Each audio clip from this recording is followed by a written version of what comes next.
déterminés et solidaires.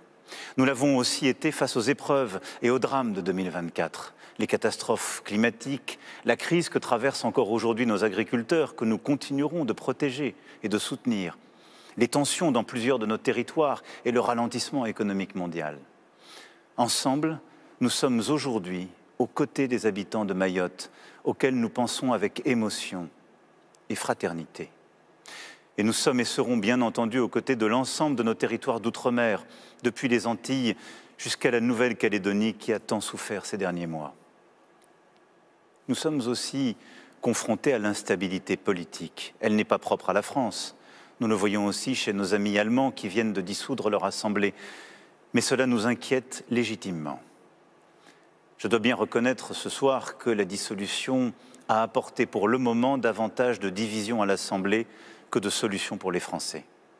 Si j'ai décidé de dissoudre, c'était pour vous redonner la parole, pour retrouver de la clarté et éviter l'immobilisme qui menaçait. Mais la lucidité et l'humilité commandent de reconnaître qu'à cette heure, cette décision a produit plus d'instabilité que de sérénité et j'en prends toute ma part. L'Assemblée actuelle représente néanmoins le pays dans sa diversité et donc aussi dans ses divisions.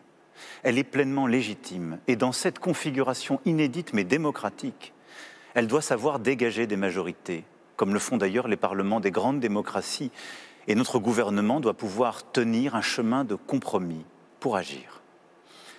Je remercie ici Michel Barnier, qui après Elisabeth Borne et Gabriel Attal, s'est engagé avec sincérité. Et j'adresse tous mes vœux à François Bayrou et à son gouvernement. Je souhaite que l'année qui s'ouvre soit celle du ressaisissement collectif, qu'elle permette la stabilité, les bons compromis pour prendre les bonnes décisions au service des Français. Car nous ne pouvons pas nous permettre d'attendre. L'année 2025 doit être une année d'action, une année utile pour vous et pour vous permettre de vivre mieux. Le pouvoir d'achat, le travail, la sécurité, la justice, aider aussi nos élus et nos associations. Pour tout cela, il est nécessaire d'adopter un budget. Nous pouvons rendre la vie meilleure en nous mettant d'accord sur quelques sujets simples.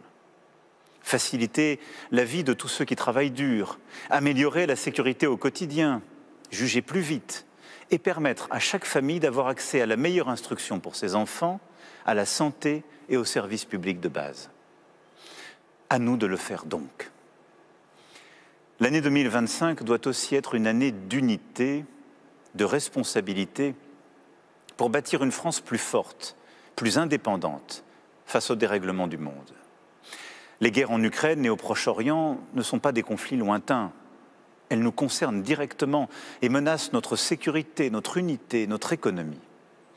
Les derniers événements en Syrie, la manipulation des élections en Moldavie, en Géorgie, en Roumanie, les attentats terroristes en Europe et dans notre voisinage montrent combien notre sécurité et le bon fonctionnement de nos démocraties ne sont jamais acquis.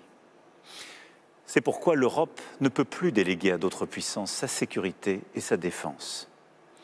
En 2025, la France devra continuer d'investir pour son réarmement militaire, pour garantir notre souveraineté, la protection de nos intérêts et la sécurité de nos compatriotes. Et l'Europe devra quant à elle accélérer pour prendre en main sa défense, sa sécurité, ses frontières. C'est ce pourquoi je me bats depuis tant d'années et ce que nous avons commencé à bâtir avec nos partenaires européens et que nous poursuivrons.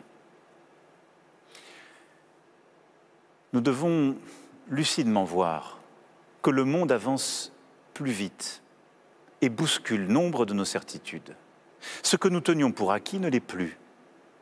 Et il n'y aura pas de prospérité sans sécurité. Et la France, par sa puissance diplomatique et militaire, à cet égard, a toujours un rôle à jouer. Pour que nos enfants vivent mieux que nous, il faut aussi que s'inventent en France et en Europe les technologies et les entreprises qui façonneront le monde de demain, notre avenir, notre croissance. L'intelligence artificielle, les révolutions du quantique, de l'énergie, de la biologie, pour ne citer que quelques-uns de ces chantiers. Les Européens doivent en finir avec la naïveté. Dire non aux lois du commerce édictées par d'autres et que nous sommes les seuls à encore respecter. Dire non à tout ce qui nous fait dépendre des autres, sans contrepartie et sans préparer notre avenir. À l'inverse, il nous faut le réveil européen, réveil scientifique, intellectuel, technologique, industriel, réveil agricole, énergétique et écologique. Il faut pour cela aller plus vite, prendre nos décisions plus rapidement, plus fortement en européen, simplifier nos règles pour nos compatriotes comme nos entreprises et investir davantage. Cela suppose une France qui continue d'être attractive, qui travaille et innove plus, qui continue de créer des emplois et qui assure sa croissance en tenant ses finances. J'y veillerai. Depuis 7 ans, nous avons réussi à résister aux pires crises, tout en baissant le chômage, tout en réindustrialisant et en attirant les inventions du monde entier. Nous avons de nouveau prouvé cette année notre capacité à tenir notre rang dans des secteurs d'avenir avec, par exemple, le lancement d'Ariane 6 ou le raccordement du nouveau réacteur nucléaire de Flamanville. Là se bâtit notre indépendance et nous devons rester forts et crédibles au cœur d'une Europe qui doit accélérer. À nous donc collectivement de faire, car 2025 imposera l'audace et le sens des décisions. Mes chers compatriotes, les grandes nations sont celles qui, dans les moments de crise, de doute, savent voir loin, se détacher des polémiques du quotidien pour bâtir l'avenir et prendre un temps d'avance. Nous y sommes. C'est pourquoi, en 2025, nous tiendrons le cap. Nous sommes à un quart de siècle. Une partie des promesses de l'an 2000 ont été tenues, mais tant de désordres, de déséquilibres sont apparus aussi. Alors pour le quart de siècle qui vient, je veux que nous puissions décider et agir avec 2050 en ligne de mire. Nous aurons des choix à faire pour notre économie, notre démocratie, notre sécurité, nos enfants. Oui, l'espérance, la prospérité et la paix du quart de siècle qui vient dépendent de nos choix aujourd'hui. Et c'est pour cela qu'en 2025, nous continuerons de décider. Et je vous demanderai aussi de trancher certains de ces sujets déterminants. Car chacun d'entre vous aura un rôle à jouer.